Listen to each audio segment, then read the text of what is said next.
ਧੀਰ ਰੱਖੋ ਪ੍ਰਭੂ ਨਾਨਕ ਦੇ ਕਰ ਹੱਥ। ਪਰਮ ਸਤਿਕਾਰਯੋਗ ਸਤਿਗੁਰਾਂ ਦੀ ਸਾਡੀ ਨਵਾਜੀ ਗੁਰੂ ਖਾਲਸਾ ਸਾਧ ਸੰਗਤ ਜੀਓ, ਆਪ ਸਭ ਸੰਤਾਂ ਵੱਡਿਆਂ ਭਾਗਾਂ ਵਾਲਿਆਂ ਨੂੰ ਜੋ ਸਤਿਗੁਰਾਂ ਦੀ ਅਪਾਰ ਕਿਰਪਾ ਬਖਸ਼ਿਸ਼ ਰਹਿਮਤ ਦਾ ਸਦਕਾ ਧੰਨ ਧੰਨ ਸਾਹਿਬ ਸ੍ਰੀ ਗੁਰੂ ਗ੍ਰੰਥ ਸਾਹਿਬ ਸਤਿਗੁਰੂ ਸੱਚੇ ਪਾਤਸ਼ਾਹ ਜੀ ਦੇ ਪਹਿਲੇ ਪ੍ਰਕਾਸ਼ ਪੁਰਬ ਨੂੰ ਸਮਰਪਿਤ ਹੁੰਦਿਆਂ ਸਾਲਾਨਾ ਗੁਰਮਤਿ ਸਮਾਗਮ ਦੀਆਂ ਹਾਜ਼ਰੀਆਂ ਭਰਦੇ ਹੋਏ ਸੰਧਿਆ ਕਰਦੇ ਦੀਵਾਨਾਂ ਦੀਆਂ ਹਾਜ਼ਰੀਆਂ ਭਰ ਰਹੇ ਹੋ। ਸਤਿਗੁਰੂ ਸੱਚੇ ਪਾਤਸ਼ਾਹ ਜੀ ਗੁਰਬਾਣੀ ਅੰਦਰ ਪ੍ਰਮਾਣ ਕਰਦੇ ਹਨ, ਕੁਰਬਾਨ ਜਾਈ ਉਸ ਵੀਰਾ ਸੁਭਾਗੀ ਜਿਤ ਤੁਮਰੇ ਦੁਆਰੇ ਆਇਆ, ਨਾਨਕ ਦਾ ਪ੍ਰਭ ਪਈ ਕਿਰਪਾਲਾ ਸਤਿਗੁਰ ਪੂਰਾ ਪਾਇਆ। ਸਤਿਗੁਰੂ ਸੱਚੇ ਪਾਤਸ਼ਾਹ ਪ੍ਰਮਾਣ ਕਰਦੇ ਕਿ ਉਸ ਵੇਲੇ ਤੋਂ ਉਹਨਾਂ ਘੜੀਆਂ ਤੋਂ ਉਹਨਾਂ ਫਲਾਂ ਤੋਂ ਬਹਾਰ ਜਾਈਏ ਸਤਿਗੁਰੂ ਜੀ ਜਦੋਂ ਆਪ ਜੀ ਦੇ ਪਾਵਨ ਦਰਬਾਰ ਦੀਆਂ ਹਾਜ਼ਰੀਆਂ ਭਰਦਾ, ਆਪ ਜੀ ਦੀ ਉਸਤਤ ਕਰਨ ਅਤੇ ਸੁਣਨ ਦਾ ਇਹ ਸੁਭਾਗ ਪ੍ਰਾਪਤ ਹੋ ਜਾਵੇ। ਆਪ ਸਭ ਇਲਾਕਾ ਨਿਵਾਸੀ ਸੰਤਾਂ ਵੱਡਿਆਂ ਭਾਗਾਂ ਵਾਲੇ ਹੋ ਜੋ ਹਰ ਸਾਲ ਕਦਮ ਉਪਰਾਲਾ ਕਰਕੇ ਸਾਲਾਨਾ ਗੁਰਮਤਿ ਸਮਾਗਮ ਬੜੀ ਧੂਮਧਾਮ ਦੇ ਨਾਲ ਮਨਾਉਂਦੇ ਹੋ। ਸਮੂਹ ਸੰਗਤਾਂ, ਸਮੂਹ ਗੁਰਦੁਆਰਾ ਪ੍ਰਬੰਧਕ ਕਮੇਟੀ ਵਧਾਈ ਦੇ ਪਾਤਰ ਹੋ। ਸਤਿਗੁਰੂ ਕਿਰਪਾ ਕਰਨ ਇਸੇ ਤਰ੍ਹਾਂ ਸਭ ਸੰਗਤਾਂ ਦੇ ਸਿਰ ਤੇ ਮਿਹਰ ਭਰਿਆ ਹੱਥ ਰੱਖ ਕੇ ਸਾਲਾਨਾ ਗੁਰਮਤਿ ਸਮਾਗਮ ਮਨਾਉਣ ਦੀਆਂ ਬਲ ਉਦੋਂ ਸਮਰੱਥਾ ਤਾਕਤਾਂ ਬਖਸ਼ਿਸ਼ ਕਰਦੇ ਰਹਿਣ। ਆਓ ਧੰਨ ਗੁਰੂ ਗ੍ਰੰਥ ਸਾਹਿਬ ਸਤਿਗੁਰੂ ਸੱਚੇ ਪਾਤਸ਼ਾਹ ਜੀ ਦੇ ਪਹਿਲੇ ਪ੍ਰਕਾਸ਼ ਪੁਰਬ ਨੂੰ ਮਨਾ ਰਹੇ ਹਾਂ। ਸਤਿਗੁਰੂ ਸੱਚੇ ਪਾਤਸ਼ਾਹ ਜੀ ਦੇ ਪਹਿਲੇ ਪ੍ਰਕਾਸ਼ ਪੁਰਬ ਦੀ ਕਥਾ ਨੂੰ ਸਰਵਣ ਕਰਦਿਆਂ ਹੋਇਆਂ ਸਭ ਤੋਂ ਪਹਿਲਾਂ ਇਸ ਕੁਦਰਤ ਅਤੇ ਉਸ ਨਿਰੰਕਾਰ ਦੇ ਬਾਰੇ ਜਾਣਨਾ ਕਰੀਏ। ਜਿਸ ਮਾਲਕ ਨੇ ਇਸ ਸ੍ਰਿਸ਼ਟੀ ਨੂੰ, ਇਸ ਕੁਦਰਤ ਨੂੰ ਪੈਦਾ ਕੀਤਾ ਹੈ, ਇਹ ਸ੍ਰਿਸ਼ਟੀ ਜਿਸ ਨੇ ਸਾਜੀ ਹੈ। ਅਸੀਂ ਗੁਰਬਾਣੀ ਦੇ ਅੰਦਰ ਜਦੋਂ ਆਦਿ ਸਾਹਿਬ ਸ੍ਰੀ ਗੁਰੂ ਗ੍ਰੰਥ ਸਾਹਿਬ ਸਤਿਗੁਰੂ ਸੱਚੇ ਪਾਤਸ਼ਾਹ ਜੀ ਦੀ ਬਾਣੀ ਆਰੰਭ ਕਰਦੇ ਹਾਂ ਤੇ ਆਰੰਭਤਾ ਦੇ ਵਿੱਚ ਅਸੀਂ ਪੜ੍ਹਦੇ ਹਾਂ ਇੱਕ ਓਂਕਾਰ ਸਤਿਨਾਮ। ਇਸ ਸਾਰੇ ਆਕਾਰਾਂ ਨੂੰ ਘੜਨ ਵਾਲਾ ਉਹ ਇੱਕ ਹੈ, ਔਰ ਜੋ ਇੱਕ ਹੈ ਉਹਦਾ ਨਾਮ ਸਤ ਹੈ, ਉਹ ਕਦੇ ਵਿਸਰਦਾ ਨਹੀਂ। ਜਦੋਂ ਅਸੀਂ ਉਸ ਪਰਮੇਸ਼ਰ ਦੀ ਗੱਲ ਕਰਦੇ ਹਾਂ ਤੇ ਸਤਿਗੁਰੂ ਸੱਚੇ ਪਾਤਸ਼ਾਹ ਜੀ ਕਹਿੰਦੇ ਕਿ ਉਹ ਪਰਮੇਸ਼ਰ ਕੈਸਾ ਹੈ, ਉਹਦੇ ਕਿਸੇ ਨੇ ਦਰਸ਼ਨ ਨਹੀਂ ਕੀਤੇ। ਗੁਰੂ ਅਰਜਨ ਦੇਵ ਸਤਿਗੁਰੂ ਸੱਚੇ ਪਾਤਸ਼ਾਹ ਗੁਰਬਾਣੀ ਅੰਦਰ ਫਰਮਾਨ ਕਰਦੇ ਹਨ, ਸੁਣ ਸਮਾਦ ਇੱਕ ਜੋਗੀ ਵੈਸੇ ਨਾਰ ਨਾ ਪੁਰਖ ਕਹੋ ਉਹ ਕੈਸੇ। ਉਸ ਨਿਰੰਕਾਰ ਦੇ ਕਿਸੇ ਨੇ ਦਰਸ਼ਨ ਨਹੀਂ ਕੀਤੇ। ਇਸੇ ਕਰਕੇ ਗੁਰਬਾਣੀ ਦੇ ਅੰਦਰ ਗੁਰਮੁਖੋਂ ਜਿੱਥੇ ਅਸੀਂ ਅਕਾਲ ਪੁਰਖ ਵਾਹਿਗੁਰੂ ਪਰਮਾਤਮਾ ਨੂੰ ਸੰਬੋਧਨ ਕਰਦੇ ਹਾਂ, ਉੱਥੇ ਗੁਰਬਾਣੀ ਦੇ ਅੰਦਰ ਪਰਮੇਸ਼ਰ ਦੇ ਨਾਮ ਨੂੰ ਅਨੇਕਾਂ ਨਾਵਾਂ ਦੇ ਨਾਲ ਸੰਬੋਧਨ ਕੀਤਾ ਜਾਂਦਾ ਹੈ। ਕਿਤੇ ਗੁਰਬਾਣੀ ਦੇ ਵਿੱਚ ਆਇਆ ਹੈ ਗੋਪਾਲ ਤੇਰਾ ਆਰਤਾ, ਜੋ ਜਨ ਤੁਮਰੀ ਭਗਤ ਕਰਨ ਤੇ ਤਿਨ ਕੇ ਕਾਜ ਸਵਾਰਤਾ। ਕਿਤੇ ਗੁਰਬਾਣੀ ਦੇ ਅੰਦਰ ਆਇਆ ਹੈ ਮਾਧੋ ਜਲ ਕੀ ਪਿਆਸ ਨਾ ਜਾਏ। ਕਿਤੇ ਗੁਰਬਾਣੀ ਦੇ ਅੰਦਰ ਸਤਿਗੁਰੂ ਸੱਚੇ ਪਾਤਸ਼ਾਹ ਜੀ ਨੇ ਮਾਧੋ ਸ਼ਬਦ ਕਹਿ ਕੇ ਵਰਤਿਆ, ਕਿਤੇ ਸ਼ਾਮ ਸੁੰਦਰ ਕਹਿ ਕੇ ਵਰਤਿਆ, ਕਿਤੇ ਗੋਪਾਲ ਸ਼ਬਦ ਕਹਿ ਕੇ ਵਰਤਿਆ। ਅਨੇਕਾਂ ਨਾਵਾਂ ਦੇ ਨਾਲ ਸਤਿਗੁਰਾਂ ਦੇ ਅਕਾਲ ਪੁਰਖ ਵਾਹਿਗੁਰੂ ਪਰਮਾਤਮਾ ਦੇ ਨਾਮ ਨੂੰ ਸੰਬੋਧਨ ਕੀਤਾ ਹੈ। ਇਹਦਾ ਕਾਰਨ ਕੀ ਹੈ? ਸਤਿਗੁਰੂ ਸੱਚੇ ਪਾਤਸ਼ਾਹ ਜੀ ਕਹਿੰਦੇ ਕਿ ਜਿਸ ਪ੍ਰਾਣੀ ਨੇ ਜਿਸ ਮਨੋਰਥ ਕਰਕੇ ਪਰਮੇਸ਼ਰ ਦੀ ਅਰਾਧਨਾ ਕੀਤੀ ਤੇ ਉਹਨੇ ਉਸ ਮਨੋਰਥ ਦੇ ਨਾਮ, ਉਸ ਅਕਾਲ ਪੁਰਖ ਵਾਹਿਗੁਰੂ ਪਰਮਾਤਮਾ ਦੇ ਨਾਮ ਨੂੰ ਸੰਬੋਧਨ ਕੀਤਾ। ਅਸੀਂ ਸਵਈਆਂ ਦੇ ਮਾਰੂ ਸੋਹਣੇ ਦੀ ਬਾਣੀ ਪੜ੍ਹਦੇ ਹਾਂ ਤੇ ਪਾਤਸ਼ਾਹ ਫਰਮਾਨ ਕਰਦੇ ਨੇ, ਕੀਰਤਨ ਨਾਮ ਕਥੇ ਤੇਰੀ ਜੀਵ। ਜੋ ਇਨਸਾਨ ਜਿਸ ਮਨੋਰਥ ਦੇ ਕਰਕੇ परमेश्वर को उन्हें सिमरिया, उनका कारज रास होया ते उन्हें उसे नाम दे नाल परमेश्वर को संबोधन किया। भगत नामदेव जी ने बीजक शब्द कह के अकाल पुरख वाहिगुरू परमात्मा को संबोधन किया। गुरु अर्जन देव पातशाह ने प्रमाण करते कि उस अकाल पुरख वाहिगुरू परमात्मा के स्वरूप को किसी ने मिथ्या नहीं, ते इस करके असीं उन्हें ये नहीं कह सकते कि वो बंदियां वर्गा दिखता है, वो औरत वर्गा दिखता है, वो नरसिंह रूप अवतार है, वो कैसा है, उसके बारे कोई जानता नहीं। और जिथे जानने की गल आती फिर सतगुरु सच्चे पातशाह गुरबाणी अंदर प्रमाण करते हैं कि वो अकाल पुरख वाहिगुरू परमात्मा हरेक रंग रूप तो रहत है। वो अकाल पुरख वाहिगुरू परमात्मा निरंजन भाव काल तो रहत है। वो अकाल पुरख वाहिगुरू परमात्मा जूनी दे विच नहीं आउंदा, इस करके वो अजूनी है। वो अकाल पुरख वाहिगुरू परमात्मा अपने आप दे विच स्वै रूप प्रकाशमान है, उन्होंने किसी ने पैदा नहीं किया। इसे करके गुरु नानक देव पातशाह ने अकाल पुरख वाहिगुरू परमात्मा की उस्तत करदे होया आख्या थापिया ना जाए कीता ना होए, आपे आप निरंजन सोए जिन सेविया तिन पाया मान। जिन्हें उन्होंने सेविया, जिन्हें उस अकाल पुरख वाहिगुरू परमात्मा को समर्पित हो करके ਉਹਦੀ आराधना की, जिन सेविया तिन पाया मान। नानक गाविए गुणी निधान। वो अकाल पुरख वाहिगुरू परमात्मा जिहड़ा गुणां दा खजाना है, निधान तो भाव कि अकाल पुरख वाहिगुरू परमात्मा गुणां दा खजाना है। ਉਹਦੇ घर ਦੇ ਵਿੱਚ ਕਿਸੇ ਚੀਜ਼ ਦੀ ਥੋੜ ਨਹੀਂ। ਜਿਨੇ ਉਸ ਗੁਣਾਂ ਦੇ ਖਜ਼ਾਨੇ ਅਕਾਲ ਪੁਰਖ ਵਾਹਿਗੁਰੂ परमात्मा ਨੂੰ ਧਿਆਇਆ, ਗੁਣੀ ਨਿਧਾਨ ਨੂੰ ਧਿਆਉਣਾ ਕੀਤਾ, ਉਹਦੇ ਮਨ ਦੀਆਂ ਸਾਰੀਆਂ ਮਨੋਕਾਮਨਾ संपूर्ण हो गया। आप इस स्थान से हाजरियां कर रहे हो, रोजाना आप अमृत वेले दी संध्या वेले दी अरदास सरवण करते हो गुरु को। ये गुरु नानक दा घर ऐसा घर है जिस घर दे विचों कदे कोई खाली नहीं जाता। जिन्हां गुरमुख प्यारियां दियां झोलियां सतगुरां ने दातां दे नाल भरियां ने, वो रोजाना शुकराने दी अरदास ये अखंड पाठ साहिब करवा रहे। कवि लिखता है तेरे दरबार की शान जे आंधी देखी, सलाकत भी तेरी गलियों के चक्कर लगाती देखी। झुकाया जो सर किसी ने तेरे दरबार में, ऐ मौला तुझे देते भी ना देखा, झुकी भी खाली ना देखी। इस दर को कोई खाली नहीं होता। इस करके पातशाह कहते हो किसी का बनाया होया नहीं, किसी का थापिया होया नहीं, ਉਹਦੇ ਉੱਤੇ ਕਿਸੇ ਦਾ ਜ਼ੋਰ ਨਹੀਂ ਚੱਲਦਾ। ਥਾਪਿਆ ਨਾ ਜਾਏ ਕੀਤਾ ਨਾ ਹੋਏ, ਆਪੇ ਆਪ ਨਿਰੰਜਨ ਸੋਏ ਜਿਨ ਸੇਵਿਆ ਤਿਨ ਪਾਇਆ ਮਾਨ। ਨਾਨਕ ਗਾਵੀਐ गुणी निधान गाविए सुनिए मन रखिए भाव। भाव तो भाव के हृदय दे विच श्रद्धा प्रेम सत्कार रखिए उस अकाल पुरख वाहिगुरू परमात्मा दा। गाविए सुनिए मन रखिए भाव। दुख पर हर सुख कर ले जाए, सारी दुखों का नाश हो जाएगा। जिहड़ा गुणी निधान ते आएगा, जिहड़ा उस अकाल पुरख वाहिगुरू परमात्मा दे मंत्र नूं आपदी रसना दे नाल जपना करेगा, जिहड़ा अपनी मुस्तक आपदी रसना दे नाल करेगा, सतगुरु सच्चे पातशाह कहते दुख पर हर सुख घर ले जाए।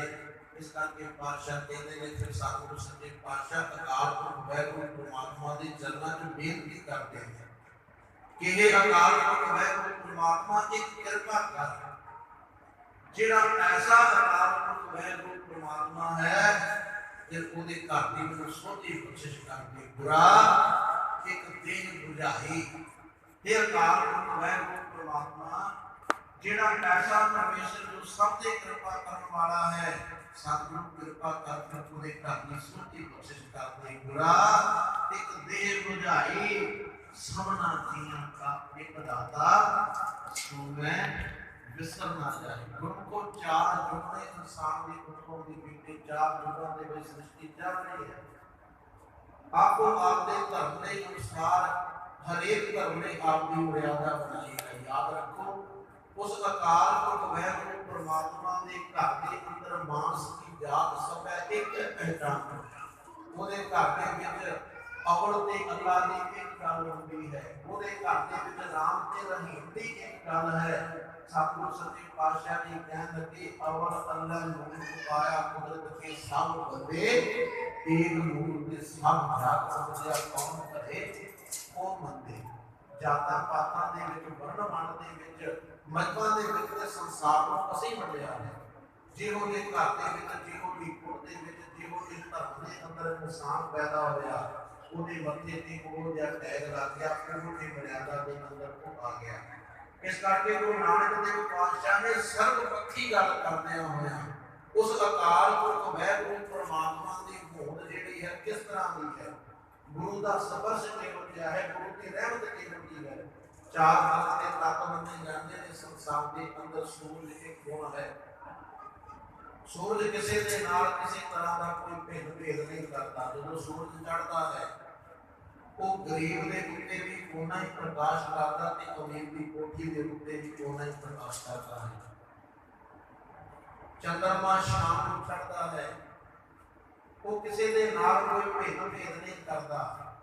ਉਹਦਾ ਮਰਨੇ ਤੇ ਘਰ ਵੀ ਪ੍ਰਕਾਸ਼ ਹੋ ਗਿਆ ਤੇ ਉਹਦਾ ਰਾਜੇ ਦੇ ਘਰ ਵੀ ਪ੍ਰਕਾਸ਼ ਹੋ ਗਿਆ ਹੈ। ਵਾਜੂ ਹੈ, ਹਵਾ ਹੈ, ਸਾਨੂੰ ਸਪਰਸ਼ ਕਰਦੀ ਹੈ। ਉਹ ਗਰੀਬ ਨੂੰ ਵੀ ਉਹ ਜਿਹਾ ਸਪਰਸ਼ ਕਰਦੀ ਤੇ ਅਮੀਰ ਨੂੰ ਵੀ ਉਹ ਜਿਹਾ ਸਪਰਸ਼ ਕਰਦੀ। ਅਗਨੀ ਹੈ,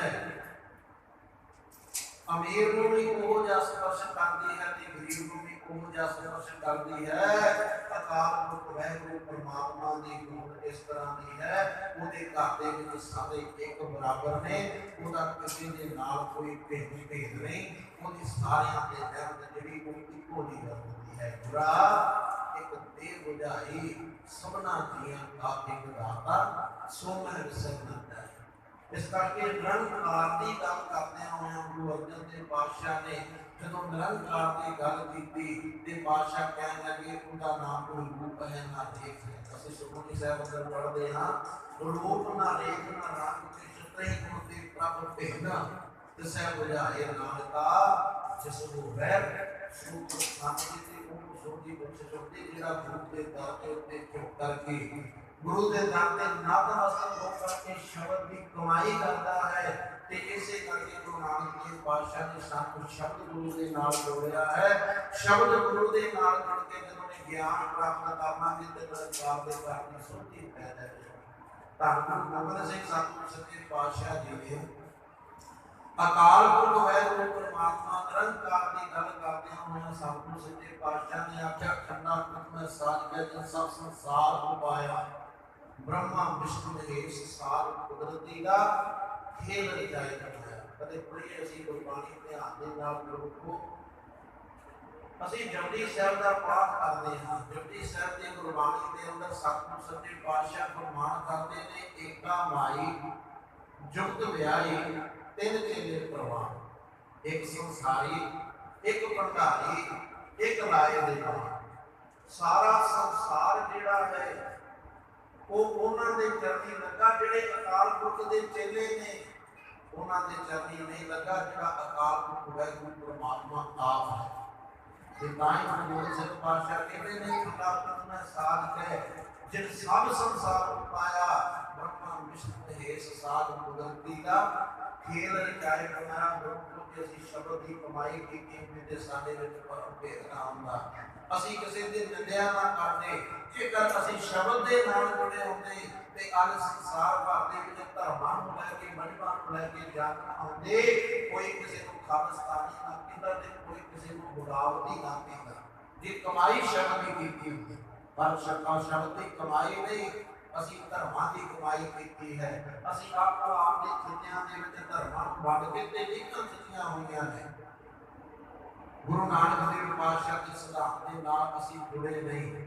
ਜੇਕਰ ਗੁਰੂ ਨਾਨਕ ਦੇਵ ਪਾਤਸ਼ਾਹ ਦੇ ਸਿਧਾਂਤ ਦੇ ਨਾਲ ਸਿੱਧ ਜੁੜੇ ਤੇ ਉਹਨਾਂ ਨੇ ਗੁਰੂ ਨਾਨਕ ਦੇਵ ਪਾਤਸ਼ਾਹ ਨੂੰ ਨਮਸਕਾਰ ਕਰ ਦਿੱਤੀ। ਜੇਕਰ ਗੁਰੂ ਨਾਨਕ ਦੇਵ ਪਾਤਸ਼ਾਹ ਜੀ ਅਫਗਾਨਿਸਤਾਨ ਗਏ ਨੇ, ਪਾਕਿਸਤਾਨ ਗਏ ਨੇ, ਹੋਰ ਦੇਸ਼ਾਂ ਦੇ ਵਿੱਚ ਜਾ ਕੇ ਪ੍ਰਚਾਰ ਕੀਤਾ ਤੇ ਜਿੱਥੇ ਵੀ ਕਾਫੀ ਵੀ ਗਏ ਨੇ ਤੇ ਉਹਨਾਂ ਨੇ ਇਸਲਾਮ ਦੇ ਰਹਿਬਰਾਂ ਨੇ ਗੁਰੂ ਨਾਨਕ ਦੇਵ ਪਾਤਸ਼ਾਹ ਨੂੰ ਨਮਸਕਾਰ ਕੀਤੀ ਹੈ। ਸਿੱਧਾਂ ਨਾਲ ਦੋਸਤ ਹੋਏ ਤੇ ਸਿੱਧਾਂ ਨੇ ਵਿਚਾਰ ਕਰਕੇ ਜਦੋਂ ਵਿਚਾਰ ਦੇ ਨਾਲ ਗੁਰੂ ਨਾਨਕ ਦੇਵ ਪਾਤਸ਼ਾਹ ਦੀ ਸ਼ਬਦ ਦੇ ਨਾਲ ਜਿੰਦ ਲਿਆ ਤੇ ਭਾਈ ਗੁਰਦਾਸ ਜੀ ਕਹਿੰਦੇ ਨੇ ਸ਼ਬਦ ਬੁੱਧੀ ਸਿੱਧ ਮੰਗਲੀ ਇੱਕੋ ਸੋ ਆਪਣਾ ਪੰਥ ਨਿਰਾਲਾ। ਉਹ ਪੰਥ ਨਹੀਂ ਜਿਹੜਾ ਅਸੀਂ ਸਿੱਖ ਪੰਥ ਮੰਨਦੇ ਹਾਂ, ਨਹੀਂ। ਪੰਥ ਦਾ ਮਤਲਬ ਹੁੰਦਾ ਰਸਤਾ, ਨਿਰੰਕਾਰ ਦੇ ਘਰ ਜਾਣ ਵਾਲਾ ਜਿਹੜਾ ਰਸਤਾ ਸੀਗਾ। ਗੁਰੂ ਨਾਨਕ ਦੇਵ ਪਾਤਸ਼ਾਹ ਨੇ ਆਪ ਦਾ ਵੱਖਰਾ ਦੱਸ ਦਿੱਤਾ ਹੈ। ਦੁਨੀਆ ਦੇ ਲੋਕੋ ਆ ਤੁਸੀਂ ਪੁੱਠੇ ਪਾਸੇ ਜਾਂਦੇ ਪਏ ਜੇ, ਤੁਸੀਂ ਚੇਲਿਆਂ ਦੀ ਪੂਜਾ ਕਰਦੇ ਪਏ ਜੇ, ਤੁਸੀਂ ਉਹਨਾਂ ਦੀ ਪੂਜਾ ਕਰਦੇ ਪਏ ਜੇ ਜਿਹੜੇ ਉਹਦੇ ਤੱਕ ਪਹੁੰਚੇ ਹੀ ਨਹੀਂ। ਆਓ ਮੈਂ ਤੁਹਾਨੂੰ ਸਿੱਧਾ ਰਸਤਾ ਦੱਸ ਦੇਣਾ, ਜੇਕਰ ਇਸ ਰਸਤੇ ਚੱਲੋਗੇ ਤੇ ਨਿਰੰਕਾਰ ਦੇ ਘਰ ਪਹੁੰਚ ਜਾਓਗੇ।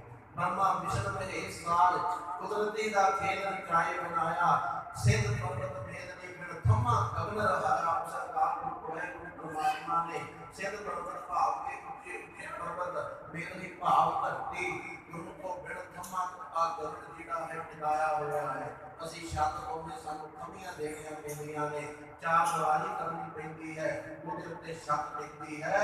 ਉਹ ਨਿਰੰਕਾਰ ਇੰਨਾ ਸਮਰੱਥ ਹੈ, ਉਹਨੇ ਏਡਾ ਵੱਡਾ ਗਗਨ ਆਕਾਸ਼ ਮੰਡਲ ਜਿਹੜਾ ਬਿਨਾਂ ਥੰਮਾ ਤੋਂ ਖੜਾ ਕੀਤਾ। ਇਹ ਹੈ ਨਿਰੰਕਾਰ ਦੀ ਹੋਂਦ, ਇਹ ਹੈ ਉਸ ਕਰਤੇ ਪੁਰਖ ਦੀ ਵਡਿਆਈ ਜਿਹਨੂੰ ਗੁਰੂ ਨਾਨਕ ਦੇਵ ਪਾਤਸ਼ਾਹ ਉਚਾਰਨ ਕਰਦੇ ਨੇ। ਗੁਰੂ ਗੋਬਿੰਦ ਸਿੰਘ ਪਾਤਸ਼ਾਹ ਜੀ ਨੇ ਸਿਫਤ ਕਰਦਿਆਂ ਹੋਇਆ ਕਹਿੰਦੇ ਨੇ, ਸਿਰਜੇ ਦਾਨੋ ਦੈਰ ਨੇ ਤਿਨ ਅੰਦਰ ਬਾਤ ਰਚਾਇਆ, ਤੈਹੀ ਦੁਰਗਾ ਸਾਧ ਦੀ ਬੈਠਨਾ ਦਾ ਨਾਸ ਕਰਾਇਆ। ਤੈਥੋਂ ਹੀ ਬਲ ਰਾਮ ਲੈ ਬਸ ਕੇਸੀ ਪਕੜ ਕਰਾਇਆ, ਤੈਥੋਂ ਹੀ ਬਲ ਕ੍ਰਿਸ਼ਨ ਲੈ ਨਾਮ ਬਾਣ, ਤੈਥੋਂ ਹੀ ਬਲ ਰਾਮ ਲੈ ਨਾਮ ਬਾਣ ਦੈਸ ਰਖਾਇਆ, ਤੈਥੋਂ ਹੀ ਬਲ ਕ੍ਰਿਸ਼ਨ ਲੈ ਬਸ ਕੇਸੀ ਪਕੜ ਬਣਾਇਆ। ਸਿਰਜੇ ਦਾਨੋ ਦੇਵਤੇ ਤਿਨ ਅੰਦਰ ਬਾਤ ਰਚਾਇਆ, ਕਈ ਜੁਗ ਤਿਨੀ ਤਨ ਆਇਆ, ਤਿਨੀ ਤੇਰਾ अंत ना पाया। उस अकाल पुरख वाहिगुरु परमात्मा का किसी अंत नहीं पाया। इस करके सतगुरु सच्चे पातशाह जी कहते हैं, इहो अंत ना जाने कोई, बहुता कही है बहुता होए। उन्हें सिफतां कितनियां ही करी जाइए, ਉਹਦੀ ਵਡਿਆਈ ਕਿੰਨੀ ਕਰੀ ਜਾਈਏ। ਜਦੋਂ ਗੁਰੂ ਨਾਨਕ ਦੇਵ ਪਾਤਸ਼ਾਹ ਨੇ ਕਹਿ ਦਿੱਤਾ ਕਿ ਉਹਦਾ ਕਿਸੇ ਨੇ ਅੰਤ ਹੀ ਨਹੀਂ ਪਾਇਆ, ਮੈਂ ਕਹਿਣਾ ਚਾਹਾਂਗਾ ਅੱਜ ਦੇ ਸਾਰੇ ਵਿਦਵਾਨ ਉਹਦਾ ਅੰਤ ਪਾਉਣਾ ਚਾਹੁੰਦੇ। ਅੱਜ ਉਹਦੀ ਤੁਲਨਾ ਜਿਹੜੀ ਉਹ ਬੜੇ ਛੋਟੇ ਪੱਧਰ ਤੇ ਕਰਕੇ ਸੰਗਤ ਦੇ ਸਾਹਮਣੇ ਪੇਸ਼ ਕਰਨਾ ਚਾਹੁੰਦੇ ਨੇ। ਯਾਦ ਰੱਖਿਓ, ਜਦੋਂ ਗੁਰੂ ਨਾਨਕ ਦੇਵ ਕਹਿ ਗਿਆ ਜਿਹਦਾ ਅੰਤ ਨਹੀਂ ਪਾਇਆ ਜਾ ਸਕਦਾ, ਅੱਜ ਕੱਲ੍ਹ ਦੀ ਅਲਪਾਕ ਦੇਵ ਜੀ ਨੇ ਉਹਦਾ ਅੰਤ ਕਿੱਦਾਂ ਪਾ ਲਿਆ। ਉਹ ਨਿਰੰਕਾਰ ਹੈ, ਨਿਰੰਜਨ ਹੈ, ਉਹ ਕਾਲ ਤੋਂ ਰਹਿਤ ਹੈ, ਉਹ ਅਜੂਨੀ ਦੇ ਵਿੱਚ ਨਹੀਂ ਆਉਂਦਾ, ਉਹ ਜਨਮਾਂ ਦੇ ਵਿੱਚ ਨਹੀਂ ਆਉਂਦਾ। ਇਸ ਕਰਕੇ ਉਹ ਅਕਾਲ ਪੁਰਖ ਵਾਹਿਗੁਰੂ ਪਰਮਾਤਮਾ ਹੈ। ਉਸ ਅਕਾਲ ਪੁਰਖ ਵਾਹਿਗੁਰੂ ਪਰਮਾਤਮਾ ਦੀ ਸਮਾਧੀ ਦੇ ਅੰਦਰ ਬੈਠਿਆ ਹੋਇਆ ਜਦੋਂ ਫਿਰ ਇਸ ਕੁਦਰਤ ਦੀ ਇਸ ਸ੍ਰਿਸ਼ਟੀ ਦੀ ਰਚਨਾ ਕੀਤੀ ਤੇ ਸਤਿਗੁਰ ਸੱਚੇ ਪਾਤਸ਼ਾਹ ਜੀ ਕਹਿੰਦੇ ਉਹਦੇ ਅੰਦਰ ਦਾ ਇੱਕ ਫੁਰਨਾ ਬਣਿਆ। ਫਿਰ ਉਹਨੇ ਇਸ ਸ੍ਰਿਸ਼ਟੀ ਦੀ ਰਚਨਾ ਕਿਸ ਤਰ੍ਹਾਂ ਕੀਤੀ, ਇਹ ਵਿਚਾਰ ਆਪਾਂ ਕੱਲ੍ਹ ਦੇ ਦੀਵਾਨ ਦੇ ਵਿੱਚ ਸਰਵਣ ਕਰਾਂਗੇ। ਸਮਾਂ ਹੋ ਚੁੱਕਾ ਹੈ, ਆਓ ਗੁਰੂ ਕੋ ਸ਼ਲੋਕ ਪੜ੍ਹ ਕੇ ਸਮਾਪਤੀ ਕਰੀਏ।